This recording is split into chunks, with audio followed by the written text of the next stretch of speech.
A very good morning to you. I regret that I'm speaking to you from New York, from the UN headquarters, and that I can't be with you today. I'd like to congratulate the organizers, and in particular the state of Qatar, for this really very timely and important initiative. I want to make a few remarks from the perspective of the new Secretary General and his office and his vision for the organization, which I hope will nurture the debate. But we very much look forward to hearing the outcome of the debate and in turn being guided by your deliberations. I think since the 2005 adoption of the responsibility to protect, much has been achieved. There's much more global awareness of the need, of the responsibility to do more to prevent mass atrocities and human rights abuses. There's more consideration of how to do this in the General Assembly and the Security Council and the Human Rights Council. And we have an unprecedented number of peacekeeping missions with protection of civilian mandates. I myself, in my work in Central Africa before I took up this position, saw how peacekeepers, thanks to those mandates, were effective in preventing mass atrocities, in preventing low-level violence spiraling into massive human rights abuses. But still, the aspirations, the hopes expressed in so many conferences, in so many norms, in so many meetings and deliberations is inadequately matched by action on the ground. And we see that in the ongoing daily atrocities in Syria, in Iraq, in Yemen, in South Sudan, and elsewhere. So how do we go about really bringing about change? Mass atrocities seldom happen suddenly. The conditions that permit them to occur have many forewarning signs. Of course, the most permissive environment is a conflict environment, but also other indicators are heavily polarized societies, or where there's systematic discrimination of ethnic groups or religious groups or particular political groups. I saw this in my own career, being at the beginning of conflict in places such as Bosnia or the Great Lakes or East Timor.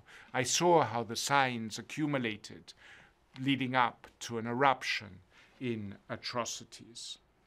By the time situations are ripe for mass atrocities or large-scale human rights abuses to unfold, preventive action is very difficult.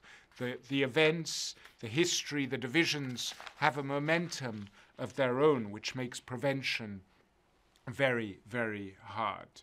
So in order to prevent, we need early action when the first signs come up. And that is very much the idea behind the Secretary General's prevention initiative.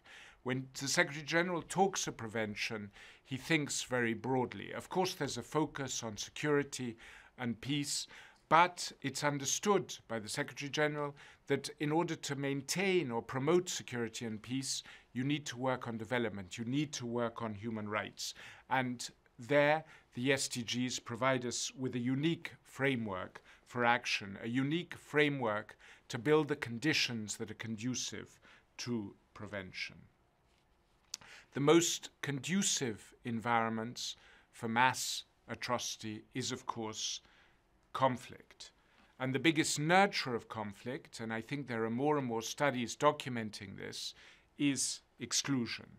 So to counter conflict, you have to counter exclusion. And to counter exclusion, you need strong development interventions. And also, you need to build up societies, cultures with a respect for human rights. And that means having robust accountability frameworks. But it also means beyond accountability frameworks, in order to address past abuses, on the preventive side, ensuring societies with a strong culture and strong institutions of the rule of law. Now, to build up these, to build up prevention as it's understood by the Secretary General, you need an organization that is nimble, that is fast, and above all, that is joined up, that recognizes the multifaceted nature of conditions that are conducive to conflict and that addresses them early. And his reform efforts are precisely aimed at building up such an organization that can act with agility and that can act together as opposed to in silos. But having such an organization that is also capable of, more capable of strong partnerships with national and regional actors, what you need in addition to that is political will. However strong this organization, it will be paralyzed in action where there's not strong political will from member states. And we hope very much today that conferences such as the one that you're having today will both help us in terms of constructing a better organization by having your insights on how we can improve, but will also help build the political will that allows for early action. And I don't think that's a given. At a time when more and more states are inward looking, where more and more states read the globe in terms of short-term focus on threats to their national interests, I think we need a better understanding of how intertwined the globe is and how mass atrocity miles and miles away can have an impact on our own societies.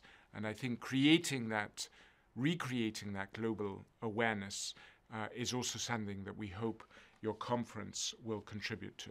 So we very much look forward to learning of the outcome and to your further support in elaborating and implementing the Secretary General's vision of earlier and more effective action in prevention of conflict and in addressing exclusion as the root cause of so much suffering in today's world. Many thanks.